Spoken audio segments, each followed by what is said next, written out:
है कि पाकिस्तान को एक बूंद पानी नहीं देंगे। सिंधु जल समझौता स्थगित करने का फैसला 3 फेज में होगा। गृह मंत्री अमित शाह ने सभी राज्यों से पाकिस्तानी नागरिकों की पहचान कर वापस भेजने की अपील की है। विपक्ष के नेता राहुल गांधी ने अनंतनाग में पहलगाम हमले के घायलों से मुलाकात की। वहीं आर्मी ने त्राल, अनंतनाग और पुलवामा में पहलगाम हमले के 4 आतंकियों के घर धमाके से उड़ा दिए। पाकिस्तान के रक्षा मंत्री ख्वाजा आसिफ ने एक इंटरव्यू में आतंकियों को ट्रेनिंग की बात कबूली। We have been doing this dirty work for United States for about 3 decades, and West. वहीं विदेश मंत्री इशाक डार ने आतंकियों को फ्रीडम फाइटर्स बताया। तो हमें शुक्रगुजार होना चाहिए कि ये तो फ्रीडम फाइटर्स भी हो सकते हैं। अब वी डोंट नो कि कौन है।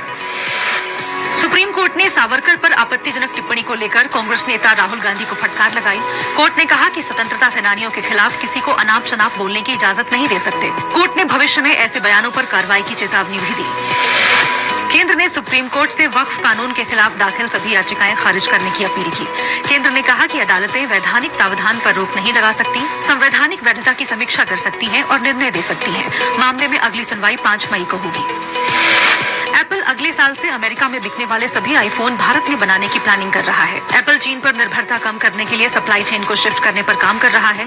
अगर असेंबलिंग यूनिट इस साल भारत में शिफ्ट हो जाती है तो 2026 से यहाँ सालाना 6 करोड़ से ज्यादा आईफोन का प्रोडक्शन होगा। अब बात आज की बड़ी खबरों की। वेटिकन सिटी में सेंट पीटर्स स्क्वायर में पोप फ्रांसिस का बीते 22 अप्रैल को निहत्थे पहलगाम में आतंकवादियों ने पर्यटकों को निशाने बना लिया। आज जो अपने कौन के अंदर मार कर क्या कुछ कहेंगे? सर्वप्रथम उन्हें कायर आतंकवादी कहिए। वो कायर हैं और ऐसे कायर लोगों से हमारा देश डरने वाला नहीं। इन कायरों ने हमारे निहत्थे साथियों को, हमारे निहत्थे भाइयों पे AK-47 से हमला किया। वो कायर हैं। अगर उनमें इतना हिम्मत होता तो निहत्थों से नहीं लड़ते, हमारे भारत देश के जो आर्मी है उससे लड़ते। जात पात और धर्म पूछ कर मारा गया उसमें। सर्वप्रथम तो हम हिंदुस्तानी हैं और इन्होंने धर्म पूछ के मारा। तो मैं तो कह चुका हूँ कि कायर थे हो। आज भारत देश जो है कश्मीर से कन्याकुमारी एक है। हम पहले हिंदुस्तानी हैं, फिर किसी मजहब से आते हैं, फिर किसी जाति से आते हैं। और मैं चेतावनी देना चाहता हूँ बगल में बैठे मेरे पड़ोसी पाकिस्तान को कि तुमने जो भारत देश में एक जहर घोलने का काम किया, तुमने धर्म पूछ के मारने का काम इसलिए किया कि भारत में भाईचारा खत्म हो जाए और भारत में गृह युद्ध चले। लेकिन मैं कहना चाहता हूँ कि जब तक हम जैसे नौजवान इस भारत देश के हिस्सा है, हिंदुस्तान को अपने दिल में रखे हैं, तब तक ऐसे कायरों की कोई भी चाल हमारे देश में कामयाब नहीं होगी।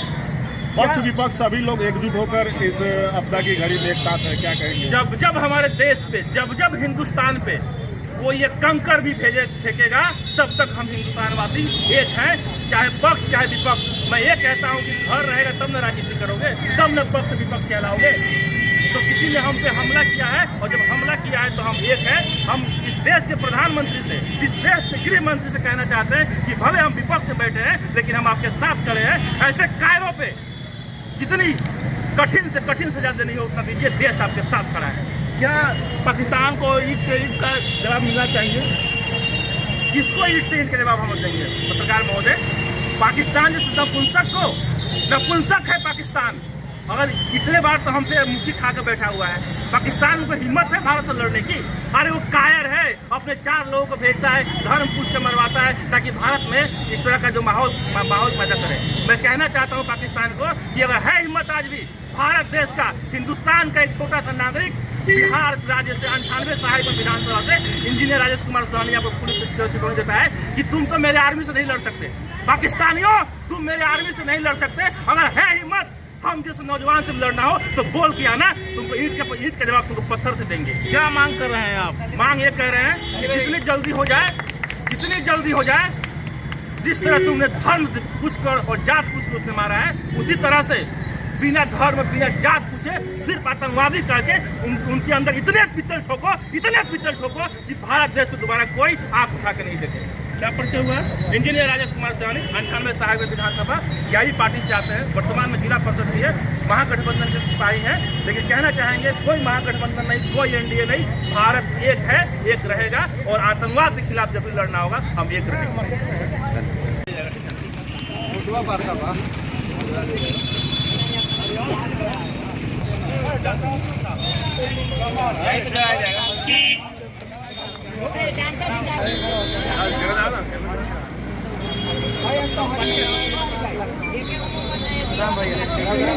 मोमबत्ती जलाते रहिए,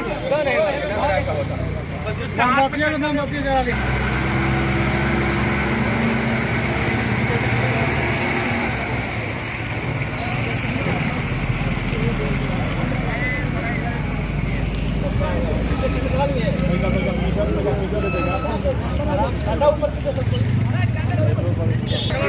लेद में नहीं चल रहा है, बोल दीजिए लोग लागे हम इसको ऊपर कीजिए ना भाई, इसको आगे लाइए जो है इसको पोस्टर है, पोस्टर आगे लाइए,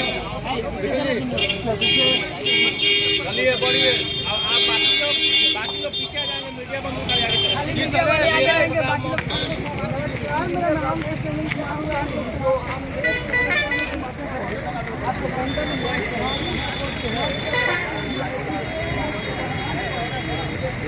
सम्मानित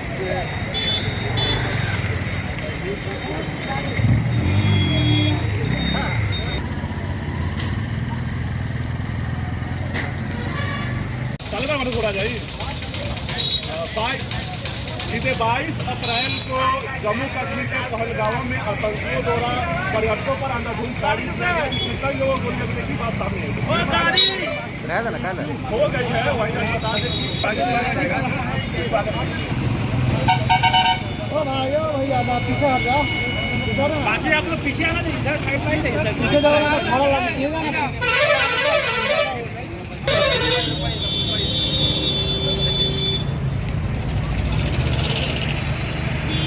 पहलगाम में जो आतंकवादियों द्वारा हमारे निहत्थे भाइयों पे